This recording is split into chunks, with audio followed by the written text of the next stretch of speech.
Attention, everybody. The views expressed on the show are not necessarily those of Acts Ministry, Acts Media Group, and or their affiliate and subordinate ministries and or nonprofits. So without any further ado, it's a man with a plan to put gold in your hands, Tony Hammock. Wow. I've been practicing. Yes. Good morning. Thanks, Matt, for that incredible introduction. Hey, that's what I do. I That's just what need you- to get you some music now. That's why they pay you the big dollars, right? Yeah. Yes. Or the big prayers. There we You go. know, like they make those giant checks? Yes.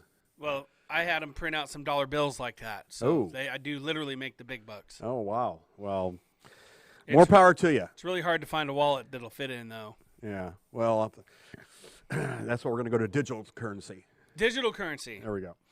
So, anyway, well, thanks for tuning in this morning. We've got a wonderful morning going on out there in southwest Missouri. When I woke up, it was 46 degrees, and I think the high today is supposed to be 60, which is great news.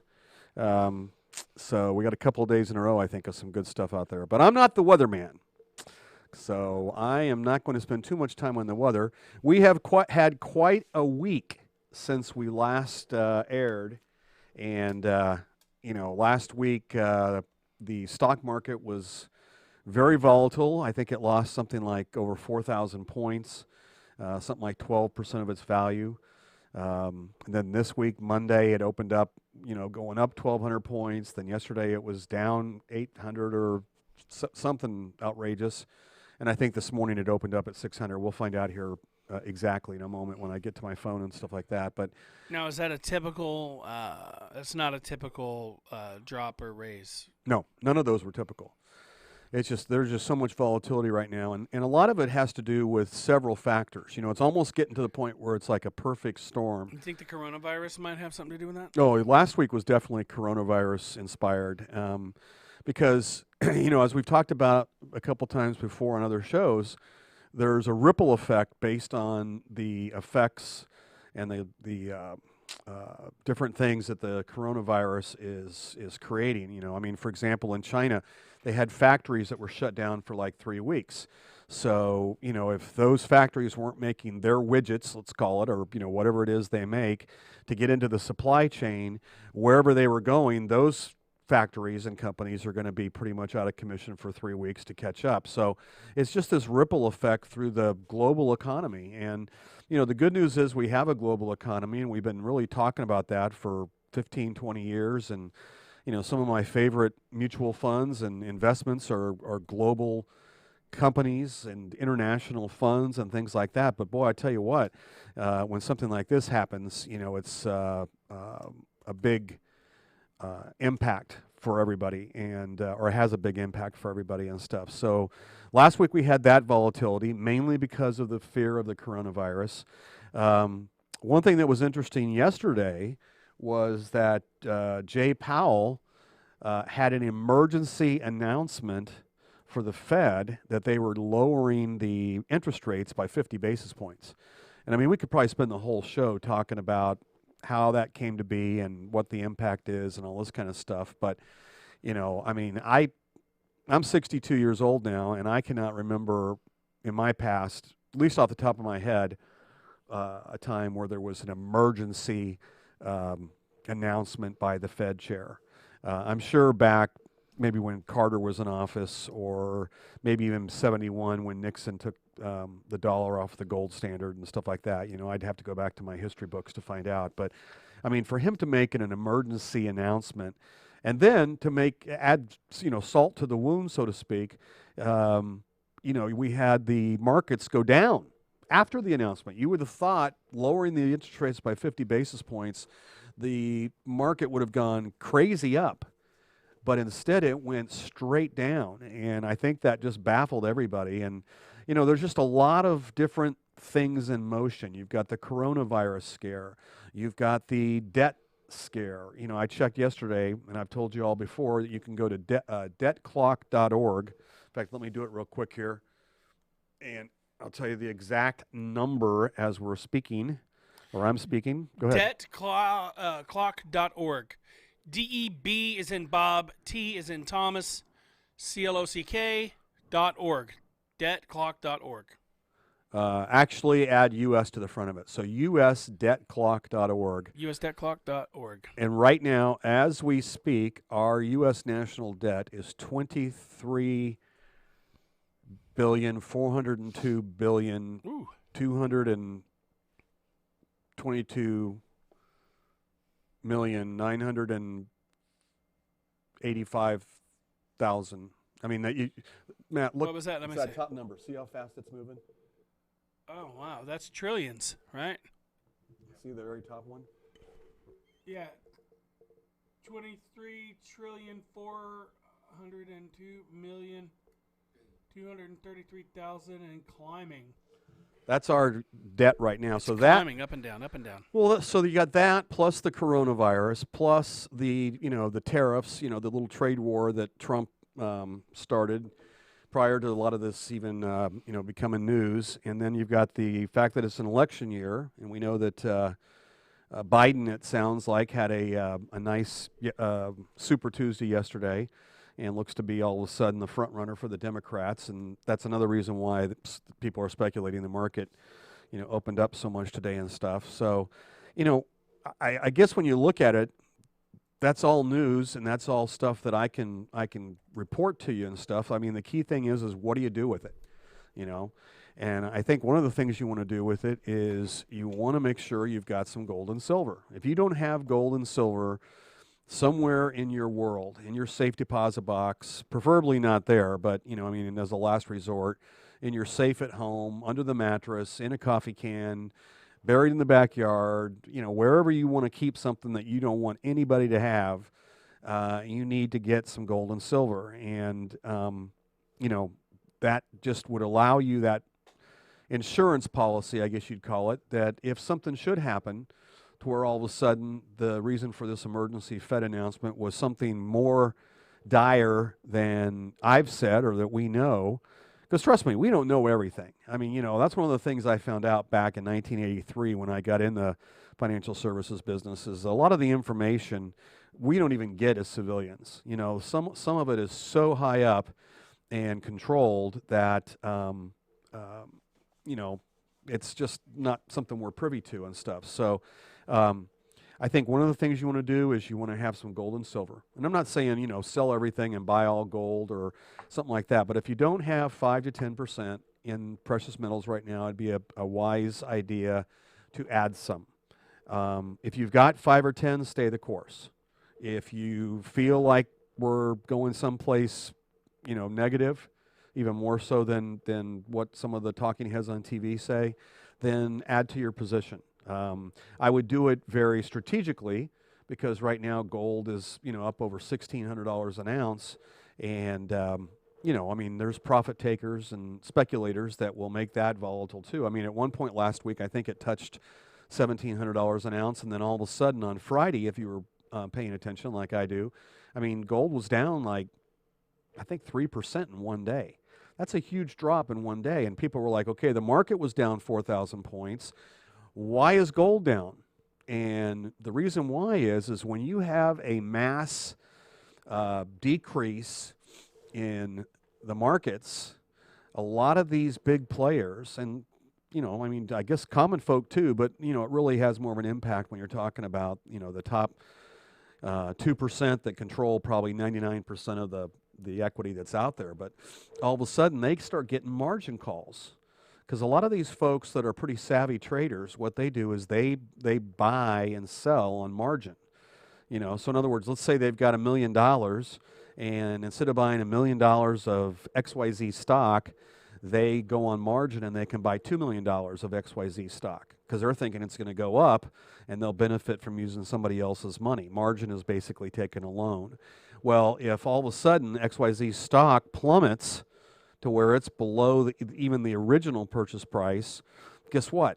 Whoever they borrowed that money from, which is the brokerage firm they do business with, they start doing these margin calls because you got to have a certain percentage of equity to capital that's in there. And these margin calls, what they do is they basically are looking for open bids. An open bid, anytime you're dealing with stocks or bonds or precious metals or anything that trades on a market, you've got a bid and an ask. The ask is the price you've got to buy it for. It's going to be the higher of the two. And the bid is the lower of the two, and that's what you would sell it for. So, for example, right now, in fact, let's just do this.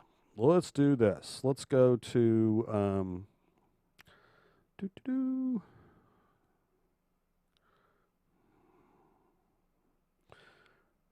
apologize, let me get to the right, there we go. Let's just get to, maybe I'll give you an exact, okay, so right now, for example, gold at 9:13 this morning, the ask is $1,642.10 an ounce. The bid is exactly $1 less, $1641.10.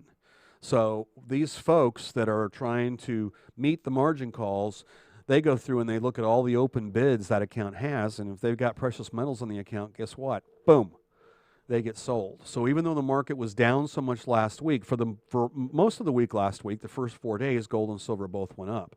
But on Friday, gold was down 3%, silver was down 5%, primarily because of margin calls, is what most of the experts out there are saying and stuff. But I would say you'd want to add to your positions or have a position just in case of an emergency. The other thing is, we've talked about dollar cost averaging in the past. Let's not just jump in with both feet right this second. Let's buy a little bit, and then let's see what, next month looks like, and then next month, and so forth and so on, so we can, kind of do this methodically. That's I'm kind of the turtle. The hare versus the tortoise. I always like that tortoise. You can ask my family. I always have a great day when I wear my turtle socks, or my turtle shirt, because the turtle wins, but it's because he's slow and methodical. He's got a system, and he's not out there, trying to, let's grab this and then, boom, let's sell it. I mean, that's pretty much what happened Monday. Monday, the market was up 1,200 points. Yesterday, it was down. And so, there were people out there that were institutions, family offices. I mean, anybody who's a big trader, they got in, they got a little profit, they sell out, they keep moving. So anyway, let's do this. Before I ramble on for the whole show, let's jump into my favorite part of the show, which is the stewardship part of the program. And we're now on course 3 of this new one. And this one is titled, this course that is called Paneled Houses. There is a crisis of grand proportions in the spiritual house of God today. The moral fiber of our world has eroded. Greed, idolatry, and pleasure are the gods of our day, and it is no different in the body of Christ. The prophet Haggai, I'll have to ask Matt when he comes in here. Steve, do you know how to pronounce Hagggai? Hagggai. Oh, Haggai. Haggai? Yeah. Okay, thank you. So the prophet Haggai wrote about a people who had lost concern for the need to build God's house because they were so focused on their own worldly needs. It is a dangerous place to get with God. When our world begins to focus around increasing our pleasure, building bigger and better homes, and failing to make what is important to God important in our own lives, this should be a warning to us. Jesus entered the temple area and drove out all who were buying and selling there. He overturned the tables of the money changers and the benches of those selling doves. It is written, he said to them, my house will be called a house of prayer, but you are making it a den of robbers. And that's Matthew 21:12 and 13. Jesus came into Jerusalem and found the business people buying and selling in the temple. As far as they knew, this was an acceptable practice in their day. Their fathers did it, and now they were doing it. It was business as usual. Jesus got angry, turned over the tables, and said that his house was a house of prayer. He found the business people on the day seeing his house as a place for profit, not prayer. They had stepped into a place of complacency that was not acceptable to the Lord. When we begin to blend in with the moral condition of the ungodly world, we begin losing God's perspective on life. It is easy to begin blending in with our culture and to accept what is being modeled by the ungodly. God called us to be salt in a world that needs much salt. You are the salt of the earth, but if the salt loses its saltiness, how can it be made salty again? It is no longer good for anything except to be thrown out and trampled by men. Each each of us must ask ourselves if we have lost our salt. Are we having an impact on our world? Or is our world having an impact on us? Ask God to give you a vision for how you can be salt to your world today. Wow. And that was based on Haggai. Haggai. Thank you, Steve. 1:4. And I found that very powerful. So that was the third lesson in that particular stewardship course, which is called Today God is First, Daily Workplace Inspiration, Money and Stewardship. And hopefully you're like me, and that is one of your favorite parts of the show if you're a person who views in weekly. If you're new to the show, that is one of my favorite parts, not to be redundant. And, we're always open to criticism. If you've got some ideas that would improve the hour, shoot me a note. My email is tony@thegoldaffiliate.com. You can call me at 417-755-0700. If you know Matt or Jason or Steve or Jim or Dr. Paul, let them know and say, hey, Tony needs to cover more on, uranium, which we're going to get to that in just a second. Whatever that may be. I'm just using it as a crazy example and stuff. One thing I'm excited about is, last week I kind of started mentioning a new source for gold and silver, and it's a company called Mint Builder. And I did over a year of due diligence on Mint Builder. I won't go into the whole story of why it took me so long and all this kind of stuff. But one of the things that I liked about Mint Builder is they had a program where you could get free silver. Now, let me quickly quantify that with the fact that it is a gram of silver.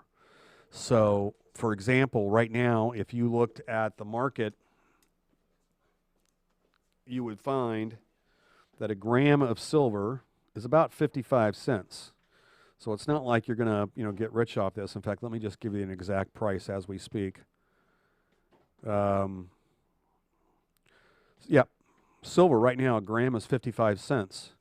Gold, a gram is 52.75. So I did the little thing where I, put in my name and address and said, yes, I want to take your survey. If I haven't sent one of these to you yet, please let me know. Once again, tony@thegoldaffiliate.com. I can send you a link, and basically you too can get a free gram of silver. Basically, all you got to do is just give up your name and your address, and they'll send it to you. Now, this is what I got. It comes in an orange envelope, okay? United States Postal Service first class mail from Mint Builder. And I was real excited the other day when I got it because it happened pretty quick. I figured it would take weeks. So, envelope shows up, and one thing it has in there is mintbuilder.com. You can change everything. Finally, a simple strategy to build your wealth. And this nice little brochure goes through how mintbuilder.com can help you. One, it can help you by saving. And two, if you get really into it, it can help you by earning. And one of the reasons I added this program to what I do as the Gold Affiliate is they have the lowest prices I've been able to find to buy gold and silver bullion. And oh, doggone it, you know what I just realized? I didn't bring my first coin I got from them. I got the most incredible silver dollar the other day. It was my first real coin from Mint Builder, and I went for the global package, which means every month I get one from a different country, and this one was Australian, and it is just gorgeous. I'll have to bring it next week and show it on the air and stuff. But you get this nice little brochure, kind of goes through how to save, and then if you're interested, how to earn. You get a little sample business card I guess you can use if you want to share this with people and so forth. Here is the gram of silver. I don't know if you can see this, but there is the gram of silver. There we go. Give me just a second and I'll pan it over so that they can see it here. Now, This keep in particular mind, last week or the week before, somewhere in there, gram of silver. Uno gramo silver. Uno gramo. Back to you. Well, so there's the gram of silver. And remember, a gram's 55 cents. So, yes, you're getting it free. But, you know, I mean, it's not going to really buy you much in the market by itself. Although I got to tell you, if all heck broke loose, I'd much rather have that little tiny gram of silver than all the cash that's in my pocket. Because the cash would be worthless. It's a fiat currency. And we've talked about that before. Now, remember, here is my gram of gold that I got a couple weeks before that.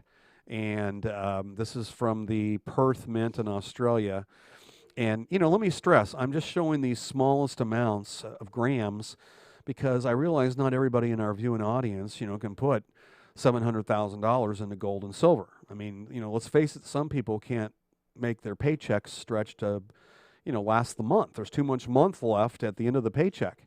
And my wife and I, we've been there. You know, we've got 4 boys, 2 are in school, college, and, you know, there's one that needs braces. And so, you know, I hear your pain.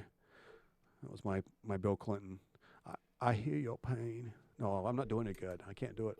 I hear your pain. There we go. There we go.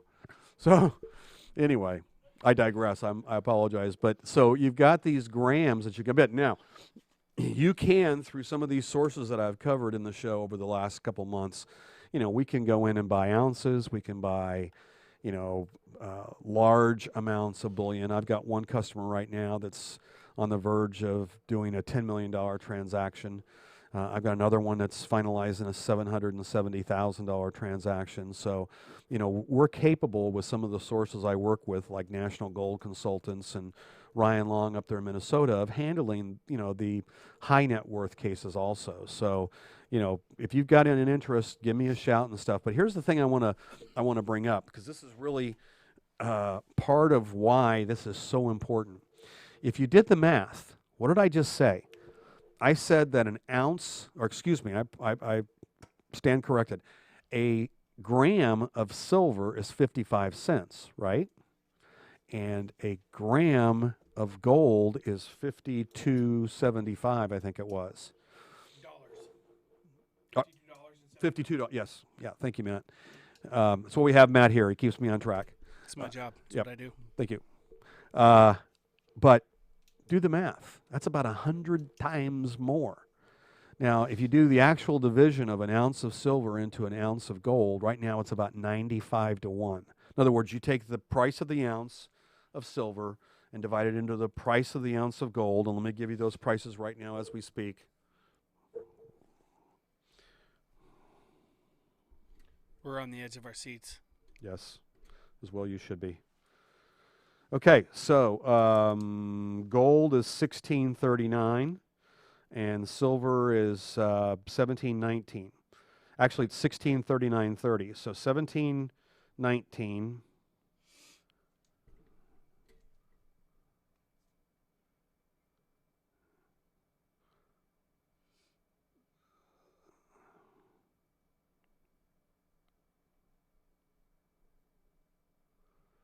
That's 95.35. In other words, you would have to have 95 ounces plus of silver to have the same value as 1 ounce of gold. And the reason why that's important is that's just way, way, way out of whack. I mean, historically, the ratio is more like 60 to 1. And if you really want to go back, like even to like the 70s, you know, right around the time Nixon took us off the gold standard, it was more like 30 to 1. So for whatever reason, you know, we've got a situation where most people think that silver is on the verge of going up a great deal because of the fact that right now you can get silver for less than it costs to mine silver. There's a huge consumable demand, a demand that actually consumes silver. And so that's ever increasing with technology and every other use you can think of for silver and so forth. So it's just a matter of time. Most people think that, this bull market in silver starts to take off, and eventually the ratio gets closer to like a 60-to-1 type ratio. I mean, if you do the math, if that happened, you'd see silver at over $100 an ounce. And boy, wouldn't you feel pretty neat if you'd bought silver at, $17.39 an ounce, and then you were able to sell it for 100? I mean, that's the way it's supposed to work. You're supposed to buy low and sell high. You're not supposed to buy high and sell low. That's unfortunately what a lot of people do. So this is important, and that's why I started with the grams. Is that we can start with grams. I mean, it's kind of depends on your appetite and your wherewithal and budget and all those other things and stuff. But a person can start with a gram a month of silver or gold or both, or they can do it a gram a week or a gram a day. If they got the wherewithal, heck with the grams, let's just go right into ounces. But, I have to tell you that I would think that would be a prudent move considering that everything we've got going on in this world and, not knowing exactly what the outcome will be. I mean, 23.4 trillion of national debt is just the tip of the iceberg. Because, I mean, there's a lot of folks that go ahead and they take it to the next step, which is, if you factor in all the entitlement programs, you got another 40 trillion.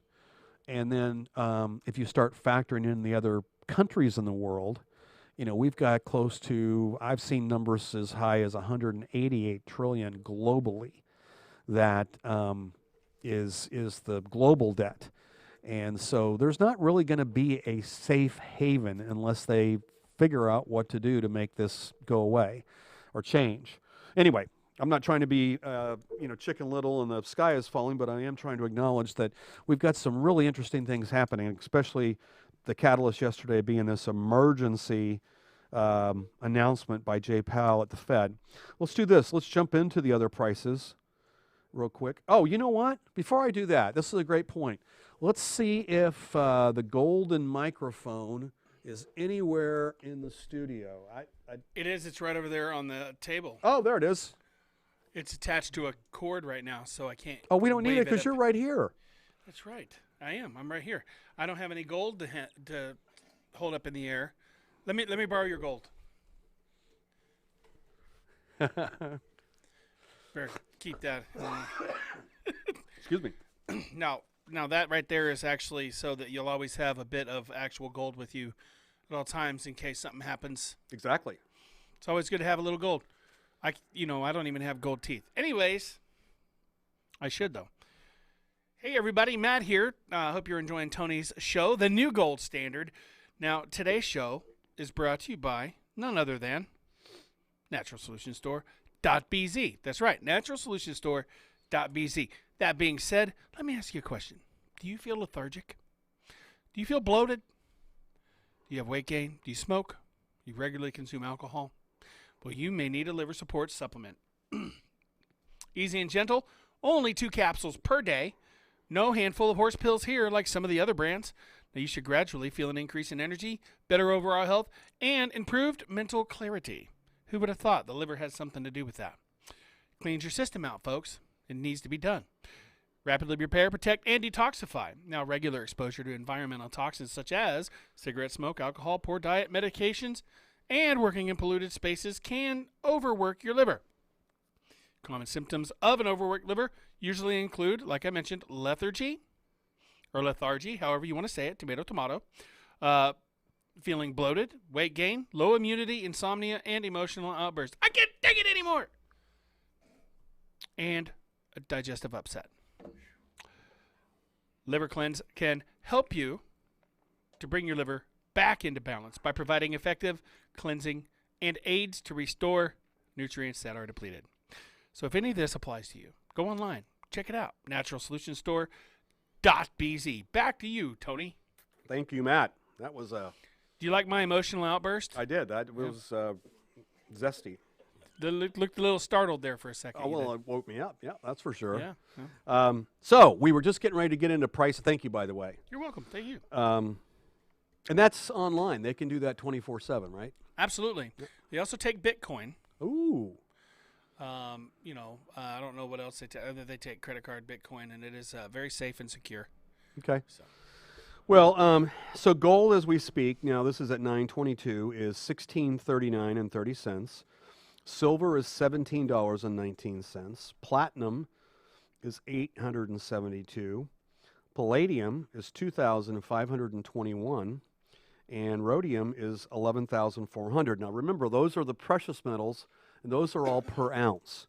So rhodium right now, 11,400 to buy an ounce. That's the ask. Now the bid, if you had rhodium and you wanted to sell it, the bid right now is 10,100. Okay, so you can see the difference between the bid and the ask.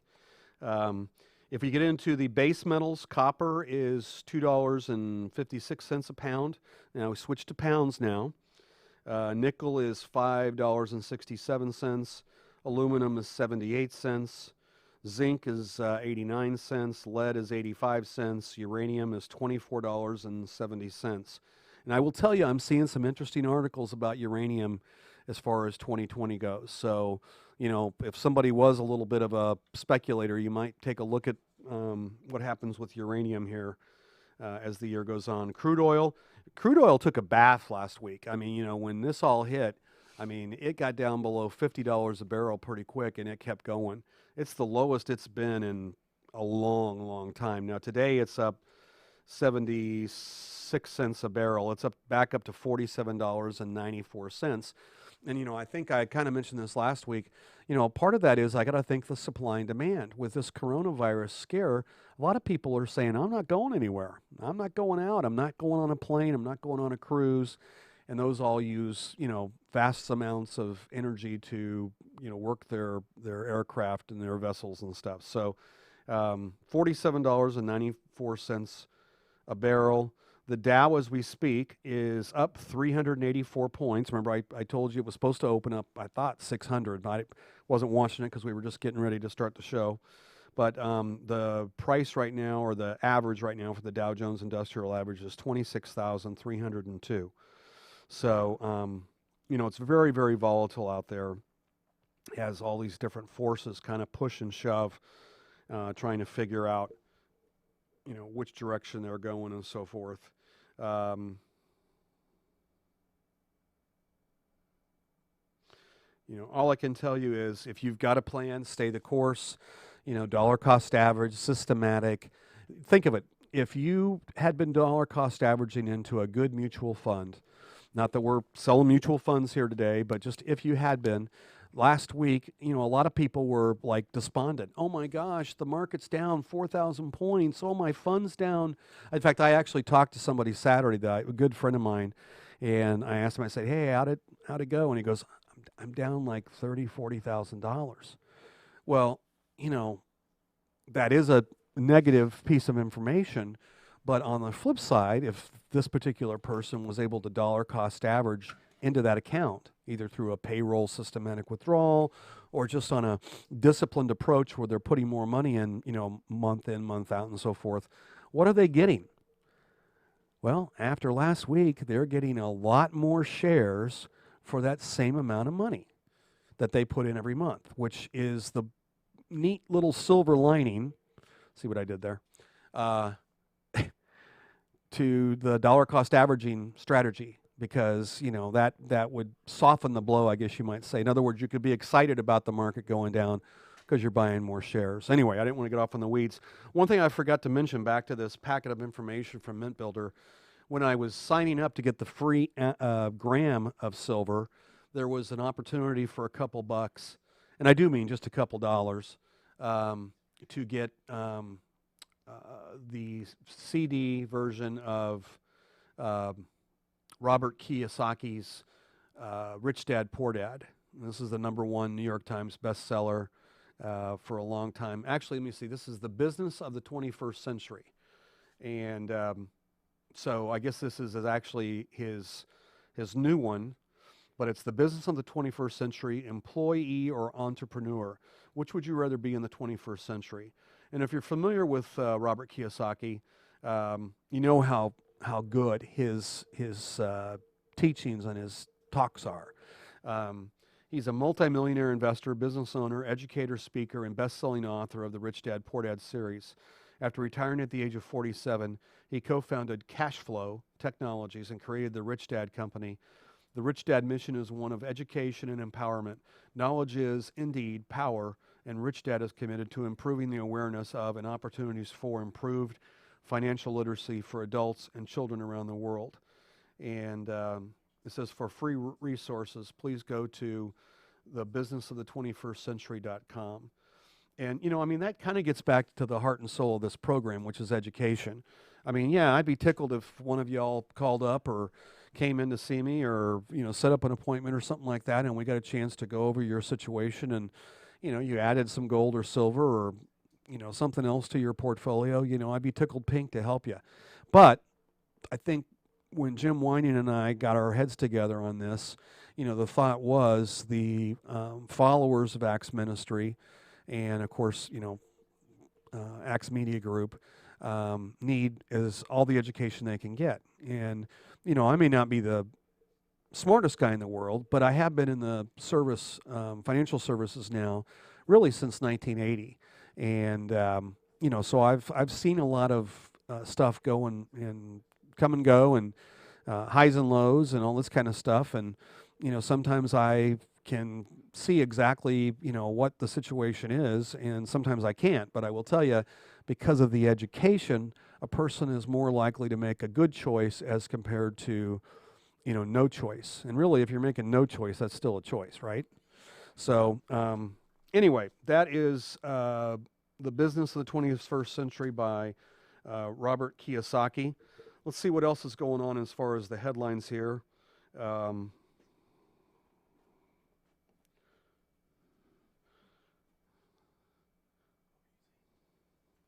fact, see, I was telling you uranium earlier. Uranium streams provide much needed funding. Gold is surging after the emergency Fed cut, but is it a one-time spike? So, I mean, there's just a lot of stuff going on right now in the news. Let's see about my favorite author, Egon von Geyser. Don't know why I had to slip into that accent. That was, maybe I was channeling something, I don't know. That was weird. But actually, let me see. Egon's last article was, I have stood on a soapbox for 20 years. And that came out last Thursday. And he goes, I have stood on a soapbox for 20 years to explain the virtues of gold. So if you'd like to get that, let me know. Gold and silver, big picture.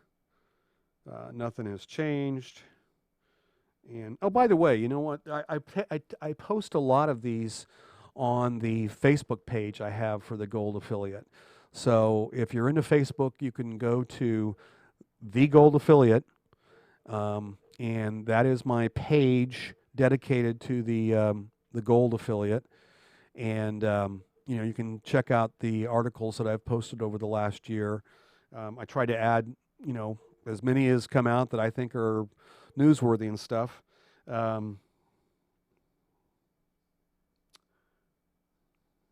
What is going on here? It just changed all the headlines for me.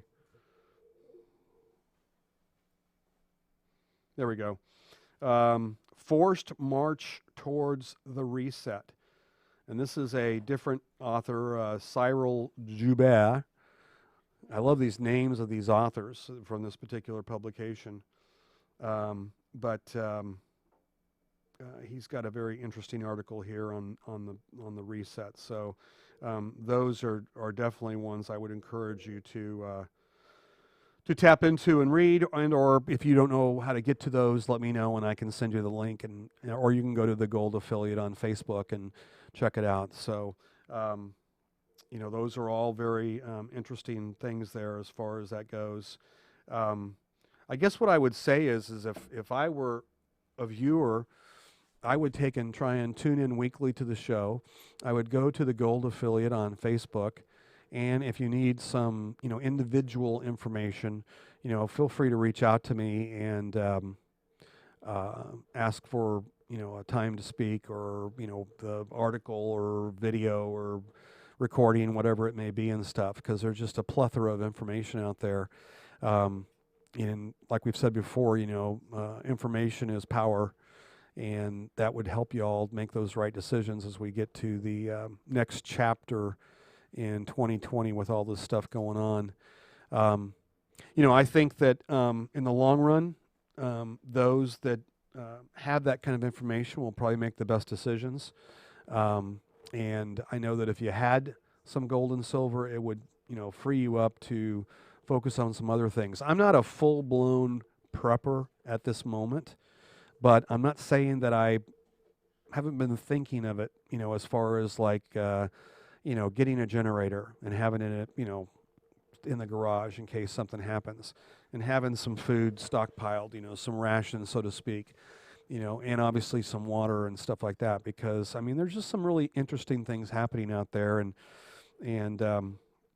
if you want to provide for your family, those might be things you want to take into consideration, because you just don't know what's going to happen with all the different powers that are at play here and stuff.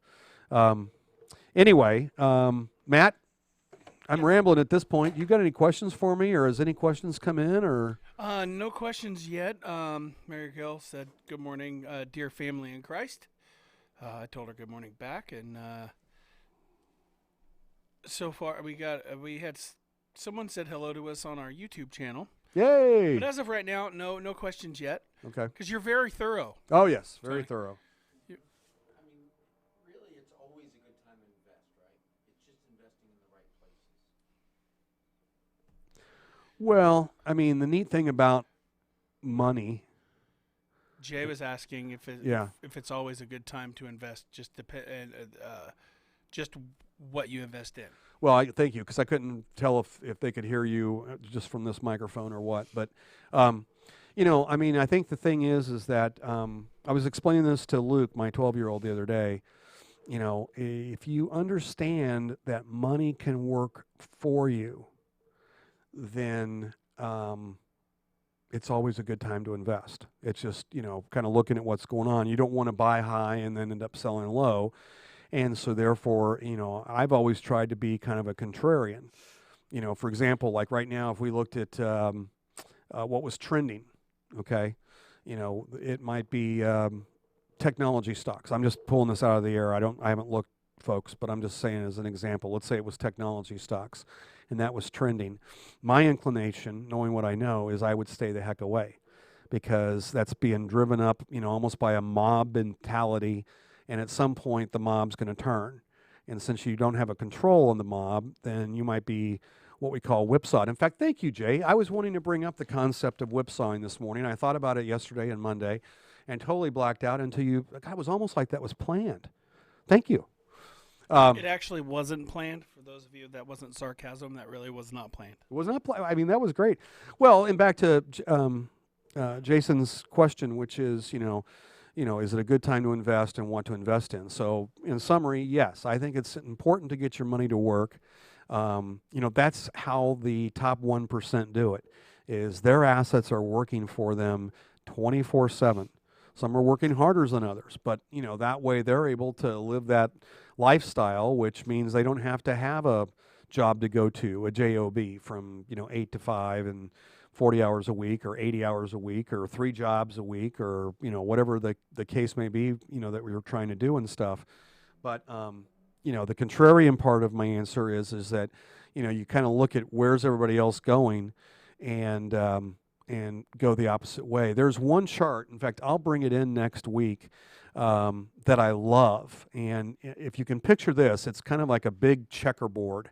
It's a page 8.5 by 11, but what it does, has along the top the years, and it usually for one page will go back, say, 10 years.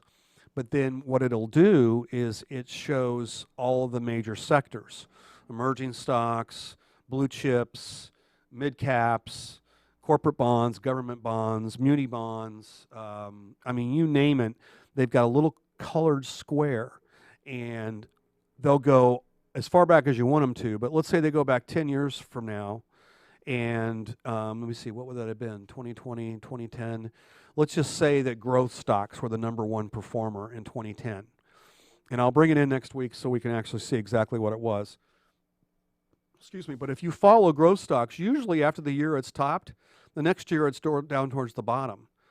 And then vice versa. If you look at this and take and look at the ones that finish towards the bottom, and those are the ones you put your money into for the next year, guess what?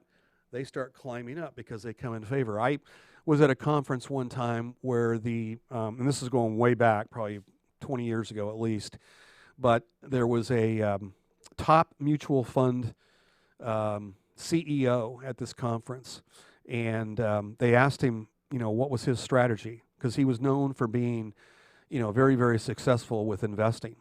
And I guess I could say the family. It's not that big a deal, but it was the Oppenheimer funds, which I have had a number of clients put money in and stuff over the years. And I'm not recommending it. I don't know what your investment objectives are. Please, past performance is not indicative of future performance and all those other disclaimers. But what this gentleman said he did is every year on January 1, he looked at the 2 worst performers for the year that just ended. And he split his 401k 50-50. And then he'd let it ride for the whole year. And then January 1 of the next year, he'd look at the 2 worst performers of the year that just closed, and he'd split it again 50-50. And he did that, and he was the CEO and had been the CEO for a while. He's long since retired and stuff. But by doing that, he did quite well. So kind of the contrarian type thing. Anyway, back to this whipsaw thing I wanted to kind of mention is you got to be careful in these markets right now where you have these wide swings as soon as a day. Because, we say buy low, sell high, and, you look at just last week where the market was down 4,000 points. Somebody might be like, okay, I'm going to jump in now, which a lot of people did Monday, and then Tuesday, the market craters again. And so all of a sudden, you've bought in, you've seen it run up, and then boom, it goes lower than what you originally paid for it within a, 72-hour time frame. And there's a lot of people that get whipsawed in these kinds of volatile markets because, they're trying to do the right thing, but they still are using emotion to make that decision. It's not a systematic approach. And the minute you let emotion dictate when you pull the trigger, you're kind of setting yourself up for an outcome that maybe isn't as desirable as if you could remove the emotion. Because, somebody's sitting there going, it's the FOMO. We've talked about that before. The fear of missing out. All of a sudden, Monday at one point when the market was going through the roof, someone's sitting there in their office and they're looking at the market and they're like, oh my gosh, this thing's finally taken off after being down 4,000 points last week. And, they don't catch it at the bottom, first thing Monday morning. They catch it like Monday afternoon because there's the fear of missing out. They buy in, and then bam, yesterday, the market after Mr. Powell's announcement goes back down. So, long-term approach, systematic, contrarian, those kinds of things are what makes sense. One last question, as it refers to that. Is it a good idea to keep a certain percentage of your portfolio in capital so that you can take advantage of that? So buy-in at that low point wasn't negative unless you put it all in there.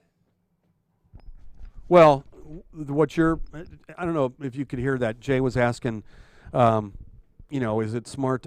Can you My question was, is it important to keep a certain amount of your portfolio in capital so that you have the freedom at the moment to take advantage of those lows?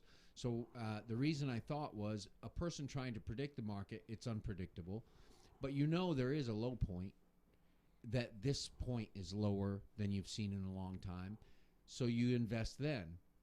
But if you don't invest all of your capital then, and then the next day it's down even further, you invest again, but still keeping a certain amount in capital so that you can take advantage of the low lows. Well, and when you say capital, I assume you're meaning cash. Liquid cash. Yeah, cash. And that's what we call dry powder. You always want to have some dry powder just in case, because you're right. I think it was last week, I don't know, Warren Buffett, he's got $125 billion in cash right now, for Berkshire Hathaway. because he hasn't found anything in a while that he wants to invest in. And he's a value investor, very contrarian. So there explains a little bit of that, but he's got a lot of dry powder waiting for, the right opportunity to step in. Now he's very disciplined with what he's done, and that's why he is probably one of the richest 2 or 3 people in the world, all from investing and stuff. But the flip side of that is let's say you saw a neat opportunity and you didn't have any dry powder or cash reserves. What would you do? And the answer to that is you'd have to go in and raise some cash. So usually what you do is you start thinking, okay, what time of year is it? What positions do I have that are maybe not doing so well that would create a tax loss versus a tax gain? And, you start almost like a gardener. You kind of start pruning the bush or trimming the tree. Maybe liquidate a percentage of stocks that are at their high. Because like you said, sell high, right? Well, yeah, you can sell high. The key thing is if it's a taxable account or a non-taxable. Because if it's a taxable account, the tax consequences on something like that may far outweigh the benefit of raising some cash. So it gets to be a little complicated, and there's strategies. Non-tax, you could just kind of transfer the value of it to a different stock without paying a tax. If it was in a self-directed IRA, correct, yeah. And I keep getting little messages here from Matt saying we're quickly running out of time and so forth. Jay, thanks for the questions, because Thanks for the answers. I did want to talk about the whipsaw because that is something to be conscious of and stuff. We've covered a lot of ground today. I did have a person that I was hoping was going to show up to talk about some business opportunities here in the local area, and as you see, they did not make it, which is fine. Maybe we can get them on next week and so forth. But as always, if I can help with anything information-wise, email me at tony@thegoldaffiliate.com or 417-755-0700. Let me take this moment to thank Dr. Paul Collins for Axe Ministry and Axe Media Group, and Jim and Pam Whining, and Jason and Matt for running the studio. Thank you. These guys do a wonderful job, and it's all volunteer work, so give them a round of applause. And anytime you're sitting there wondering, gosh, I'd like to support something, what's out there, take a look at Axe Ministry. There's some neat ministries inside Axe Ministry, and I know that everybody would love for you to get involved and help out. So have a blessed day, stay safe, and we'll see you next week. Thank you so much.